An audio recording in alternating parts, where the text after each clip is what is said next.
Bismillahirrohmanirrohim. Assalamualaikum warahmatullahi wabarakatuh.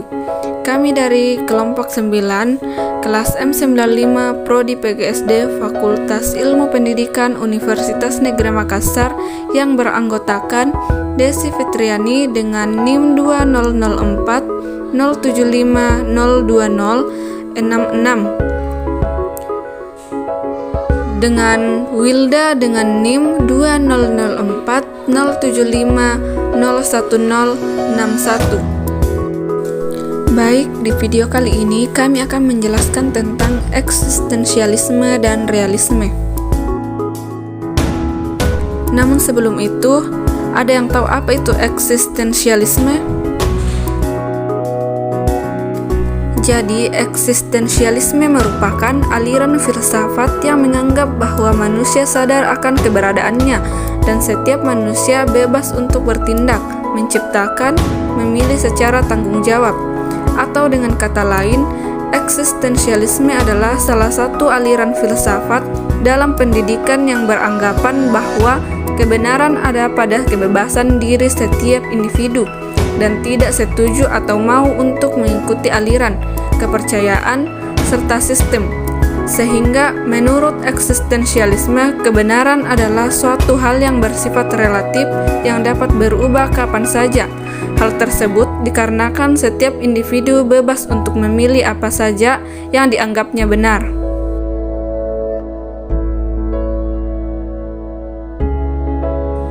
Adapun pengertian eksistensialisme menurut para ahli.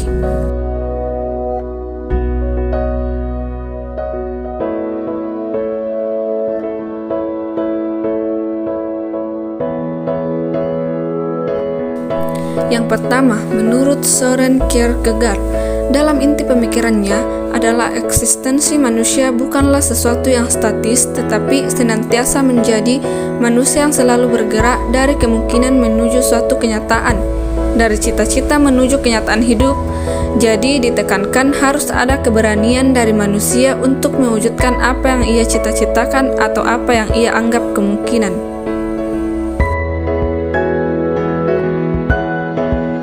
Kemudian menurut Paulus Sartre menekankan pada kebebasan manusia. Manusia setelah diciptakan mempunyai kebebasan untuk menentukan dan mengatur dirinya. Konsep manusia yang bereksistensi adalah makhluk hidup yang berada dengan sadar dan bebas bagi dirinya sendiri.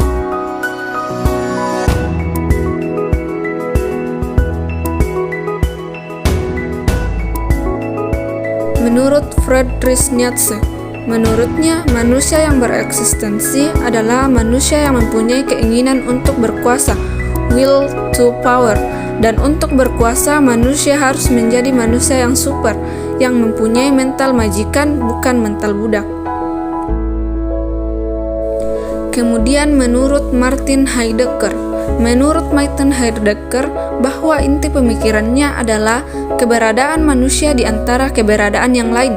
Segala sesuatu yang berada di luar manusia selalu dikaitkan dengan manusia itu sendiri, dan benda-benda yang ada di luar manusia baru mempunyai makna apabila dikaitkan dengan manusia. Karena itu benda-benda yang berada di luar itu selalu digunakan manusia pada setiap tindakan dan tujuan mereka. Adapun eksistensialisme dalam pendidikan. Yang pertama, pengetahuan. Pengetahuan manusia tergantung kepada pemahamannya tentang realitas, tergantung pada interpretasi manusia terhadap realitas. Pengetahuan yang diberikan di sekolah bukan sebagai alat untuk memperoleh pekerjaan atau karir anak, melainkan untuk dapat dijadikan sebagai alat perkembangan dan alat pemenuhan diri pada anak tersebut. Kemudian yang kedua, nilai. Pemahaman eksistensialisme terhadap nilai menekankan kebebasan dalam tindakan. Kebebasan bukan tujuan atau suatu cita-cita dalam dirinya sendiri, melainkan merupakan suatu potensi untuk suatu tindakan. Manusia memiliki kebebasan untuk memilih, namun menentukan pilihan-pilihan di antara pilihan-pilihan yang terbaik adalah pilihan yang paling sukar. Yang ketiga, pendidikan. Sikun Pribadi pada tahun 1971 mengemukakan bahwa eksistensialisme berhubungan erat sekali dengan pendidikan, karena keduanya bersinggungan satu dengan yang lainnya pada masalah-masalah yang sama, yaitu manusia, hidup, hubungan antar manusia, hakikat kepribadian, dan kebebasan. Adapun tujuan filsafat eksistensialisme dalam pendidikan ialah menjadikan sekolah sebagai tempat yang memberikan kebebasan serta tidak mengekang dan membelenggu keinginan atau kebutuhan siswa. Kedudukan guru dalam aliran ini sebagai fasilitator yang membimbing siswa dalam proses belajar mengajar. Selanjutnya, realisme dalam pendidikan.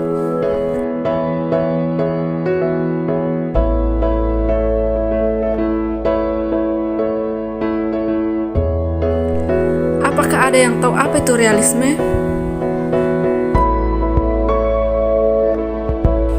Jadi, pemikiran filsafat dalam pendidikan. Realisme merupakan salah satu aliran dalam ilmu pengetahuan tentang objek pengetahuan manusia. Aliran realisme memandang bahwa pengetahuan manusia berada di luar diri manusia. Realisme menganut dua aliran, yaitu realisme klasik dan realisme religius. Aliran filsafat realisme merupakan aliran filsafat yang memandang realitas secara dualitas. Realisme berpendapat bahwa realitas terdiri atas dunia fisik dan dunia rohani. Adapun konsep filsafat menurut realisme yaitu: yang pertama, metafisika realisme, yaitu kenyataan yang sesungguhnya adalah kenyataan fisik. Kemudian yang kedua, humanologi realisme, yaitu hakikat manusia terletak pada apa yang boleh dikerjakan. Kemudian yang ketiga, epistemologi realisme, yaitu kenyataan yang hadir dengan sendirinya. Kemudian yang keempat, aksiologi realisme, yaitu tingkah laku manusia yang diatur oleh hukum alam yang diperoleh dari ilmu. Dalam dunia pendidikan, aliran realisme beranggapan bahwa pendidikan harus bersifat universal dan seragam dimulai sejak dari pendidikan yang paling rendah hingga ke jenjang pendidikan yang paling tinggi akan menerima jenis pendidikan yang sama, karena alasan bahwa sifat serta pembawaan manusia yang sama. Adapun pengaruh filsafat realisme menurut Power pada tahun 1980. Yang pertama, tujuan penyesuaian hidup serta tanggung jawab sosial. Kemudian yang kedua, kurikulum komprehensif yang menyangkut semua pengetahuan umum serta pengetahuan yang praktis. Kemudian yang ketiga, metode belajar tergantung pada pengalaman, belajar secara langsung atau tidak langsung. Kemudian yang keempat, peserta didik berperan dalam menguasai pengetahuan yang andal dan dapat dipercaya. Kemudian yang terakhir, pendidikan berperan untuk menguasai pengetahuan serta keterampilan dalam teknik mengajar dan dengan keras menuntut prestasi peserta didik. Implikasi pendidikan menurut aliran filsafat realisme menekankan pada pembentukan peserta didik untuk dapat melaksanakan tanggung jawab sosial dalam bermasyarakat. Oleh karena itu, agar dapat tercapai hal tersebut, dibutuhkan pendidikan yang ketat dan sistematik dengan kurikulum yang komprehensif dan dengan kegiatan belajar yang teratur di bawah naungan tenaga pendidik. Adapun realisme di dalam dunia pendidikan memiliki prinsip dan tujuan untuk memberikan perhatian kepada peserta didik yang apa adanya untuk menyesuaikan hidup dan tanggung jawab sosial.